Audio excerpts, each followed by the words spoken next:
Wherever you might be finding yourself at, thanks for tuning in to Primetime News. Good evening and a warm welcome to the Thursday edition. I'm Michael Madimba.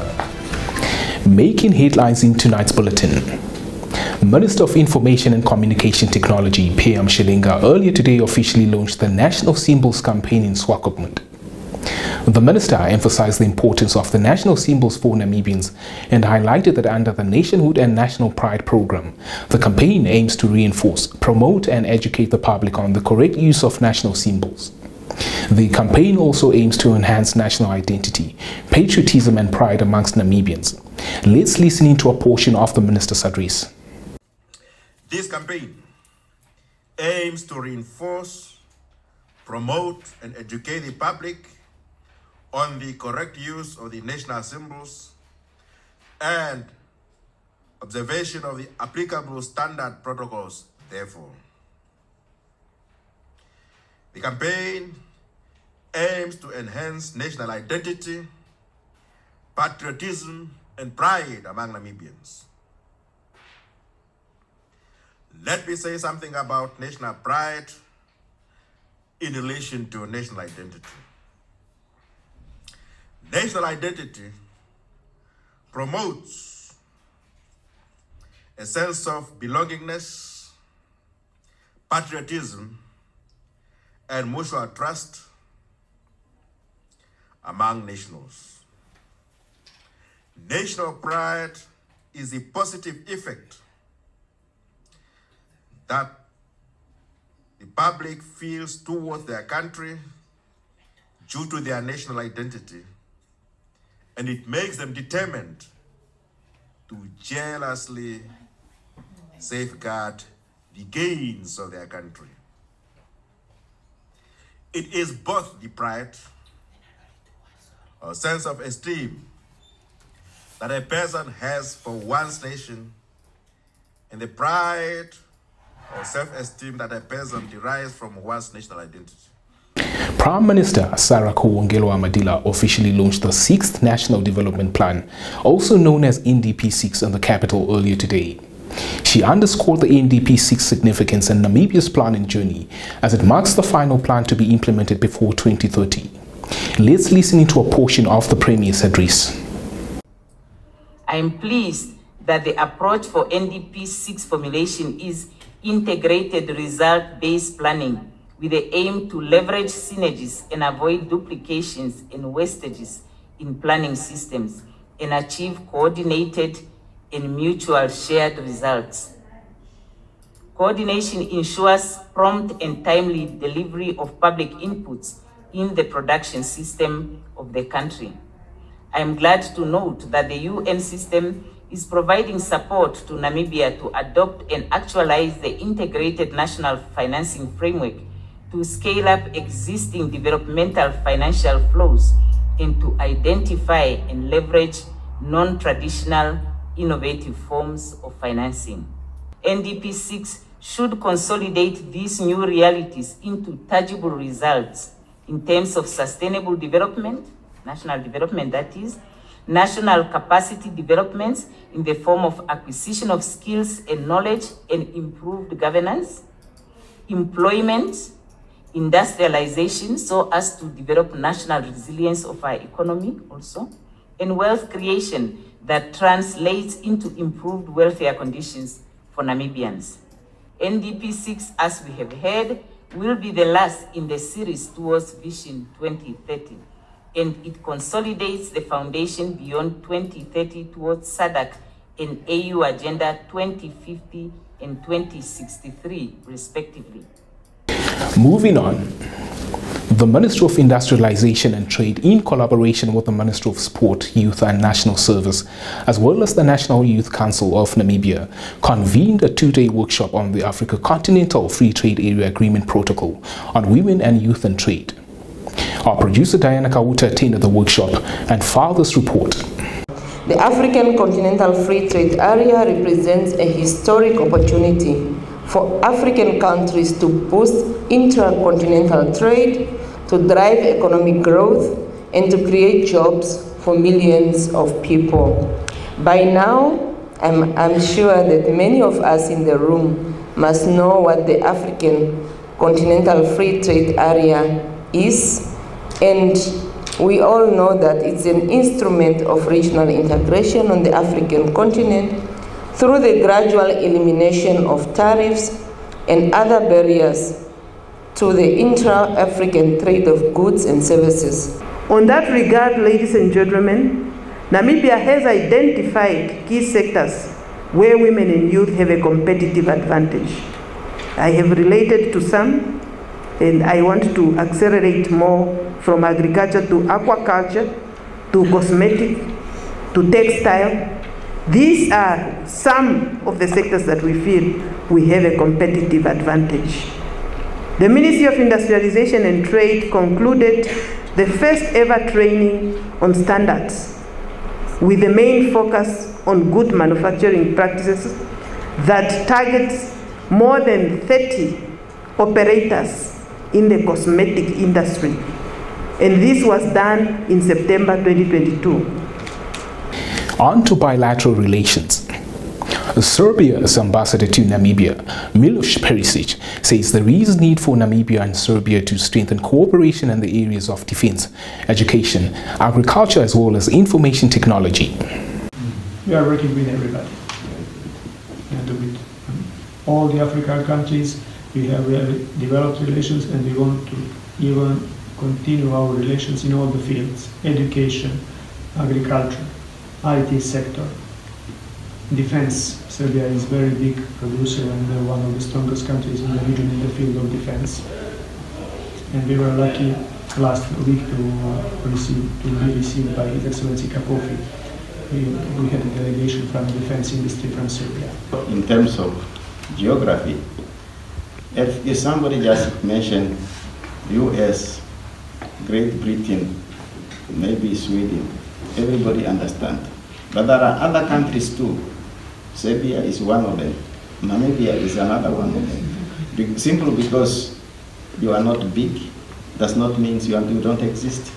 We do exist, and we also want our people to prosper. Stay tuned for the business segment.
Welcome to the Primetime Biz Slot, the segment unpacking all things business and economics. The National Commission on Research, Science and Technology, NCRST, has partnered with Deep Marine Namibia to facilitate the National Innovation Challenge for Women. The initiative is aimed at supporting female entrepreneurs in accelerating their businesses, as well as creating awareness of potential career opportunities in various sectors.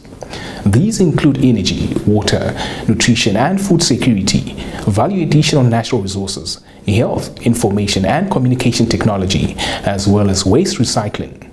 Let's listen into some of the participants' takeaways. Good afternoon, my name is Paulina Itanenkavu. I am the founder of Oyetu Naturals. We produce handcrafted hair and skincare products made in Namibia.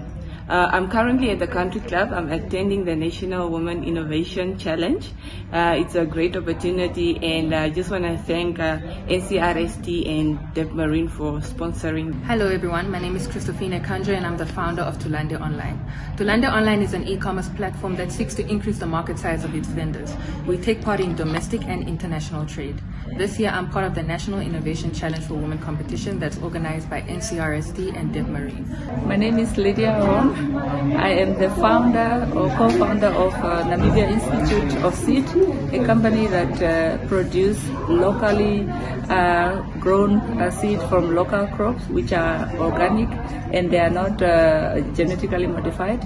I'm here at the National Women Innovation Challenge, which is sponsored by NCRST and also Deb Marine. I'm here because NEOS is a company that promotes local crop seeds and also making it available to the market. On to the green hydrogen sector. The Namibian government and Dutch partners recently announced the finalization of a memorandum of understanding for the establishment and management of NH2 fund managers. Now, the conclusion of this agreement is a significant step towards the potential of the transformative green hydrogen sector for the benefit of all Namibians as envisioned in the Harambee Prosperity Plan 2 white paper. To break down the technicalities of this agreement, let's listen into this insert. The Dutch, on the other hand, they will receive a lot of these molecules from around the world and then begin to transport them into Germany. So Gasunie, Port of Rotterdam are all very strategic Dutch partners that we can work with. In these slides, we merely just highlight the project. It is a very large undertaking. We're looking to, basically build about 7 gigawatts of renewable energy and then produce about 2 million tons of ammonia to be exported. And we've already started seeing various Dutch partners coming together, whether it's Kula terminals, Port of Rotterdam, as we mentioned, etc. These are the rough timelines. I won't spend too much time here. Needless to say, after 2 years of feasibility, if those feasibility studies are good, and environmentally, socially, technically, and financially we can do this, after a year of fundraising, we should start construction by early 2026, looking to produce the first 1 million tons of ammonia 2 years later by early 2028. So these are some of the timelines that are associated with the project, but of course, we know with complex projects like these, we'll have to do a lot of work. This, our visitors would hopefully recognize some of this work. This is a port master plan that essentially has been co-developed by a Namibian company now called Hyphen. This brings us to the end of tonight's top segment. Once more, we consult with the weather oracle to gauge the weather conditions within our borders for tomorrow.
Sport Planet brings you the latest sports updates from within and beyond Namibia.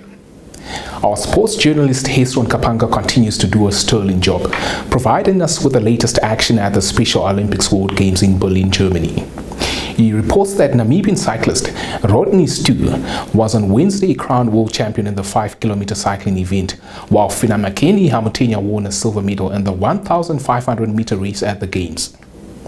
On Wednesday morning, an emotional Stewart won the country's first gold at the championships after crossing the line in a time of 6 minutes, 54 seconds and 83 milliseconds, outclassing his opponent Hui Teng Yang of China in second and a time of 6 minutes, 58 seconds and 36 milliseconds, while Jose Quintero of Germany came third in a time of 7 minutes, 5 seconds and 64 milliseconds in the men's level 3 5-kilometer race.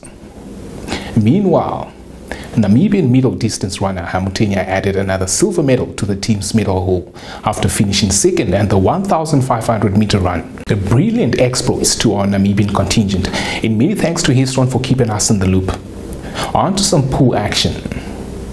Christoph Milak, who won 2 gold medals at the 2022 World Swimming Championships, on Wednesday revealed he will skip this year's event in Japan, claiming, "I am currently neither physically nor mentally in a position to be amongst the best in the world." The 23-year-old Hungarian won 2 butterfly golds last year before home fans. He's also the world record holder and Olympic champion in the 200-meter butterfly and won the 2019 world title in the event. In a Facebook statement posted by his club, he added, "It is with a very heavy heart that I have made this decision. I will not compete in the World Championships in Fukuoka in July, as much as I would like to continue my winning streak." Milak noted he was trying to understand the dip in his form. Stand by for your sports roundup.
This is where we dock for the night. Many thanks for watching. Catch us again on the morrow as we update you with happenings within and beyond our borders. From myself, Michael Madimba, and the entire creative team behind the scenes, it's good night.